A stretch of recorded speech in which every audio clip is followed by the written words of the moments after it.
Hi guys, my name is Christy and I make painting videos with tips on how to improve your craft.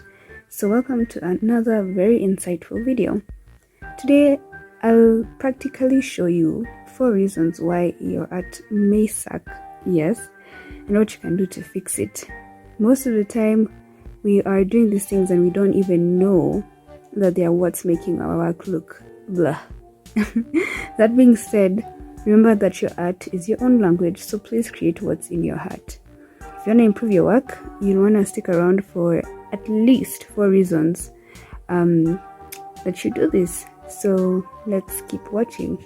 Now, I know you've noticed that this video has just begun and there was no sketch and it was kind of in the middle of it. That's because I sketched this tiger at a point where I was not mentally involved with what I was doing, and that's like point number 1.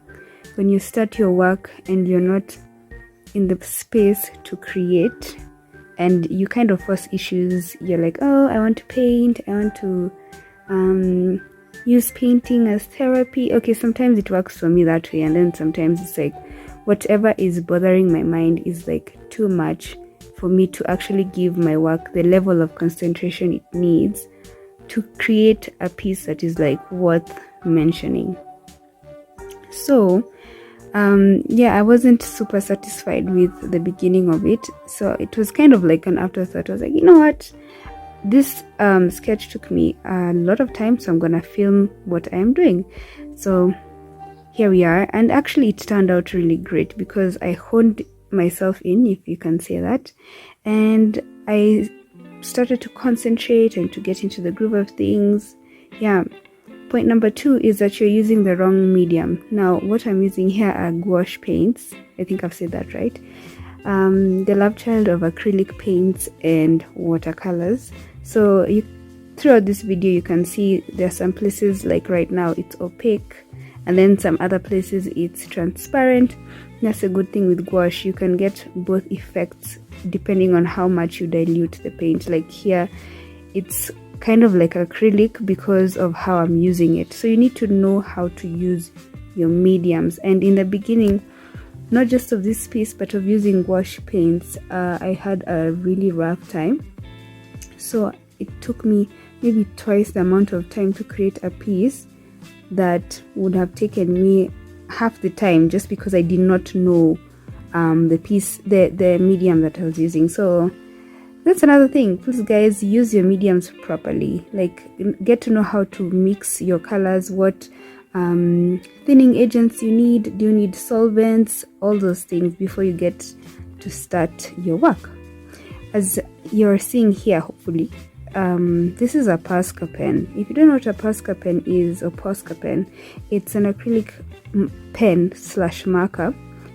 Rather, it's acrylic paint in a marker. So I have a white one here, and where I am right now as I am creating these pieces in Kenya, and they're super expensive. So I only got one which is white, and I am definitely planning on getting other colors. So another thing you may not be doing for your work is varying the mediums you use in your piece.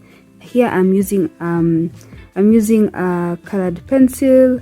So if you're looking for more depth, more interest in your work, I'd highly suggest using multiple mediums in one piece. So this one has 3: gouache, acrylic paint, and colored pencils, and these are Faber-Castells. So yes, another thing you may be doing is using the wrong reference photograph. Now that one can mess you up on another level, because if your reference is blurry, please don't view yourself as Photoshop. You're not gonna Photoshop the work on your piece of paper or wherever you're painting on the canvas. You will waste so much time trying to fix the errors in your reference picture on your painting.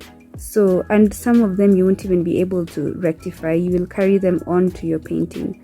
So if you want to paint really well, please use a good reference photograph. So with that said, guys, these are just a few small tips here and there. and I have actually finished my work. Did I like it? Yes. Did I love it? Yes. But what would I do differently? Vary the depths of colors with my Posca pens. And there's a reference. He's a stunning guy, or she, I don't know. I loved it. I really did love it. And here is a little snippet of some work I've been doing over on Instagram. My name is art_by Christy Hannah. I will leave the links down below. Come join me over there. So yeah, use the right reference pictures, guys. Use your mediums properly. Do your research on what you're doing. Use the right paper, use the right canvas, etc., the right brushes and everything, and get your mind right. Have the right mindset before you start painting, so you do not enter a state of frustration and you're rubbing and starting all over again, and then because you're not patient, the end result is crappy. So those are my tips, guys. I hope you enjoyed this video and you stick around and watch the other ones that I have. I have plenty of shorts, guys, and I have a number of long form videos too, featuring some acrylic work. So guys, thank you so much for watching, and here she is, this melanin princess. See you guys in the next one. Bye.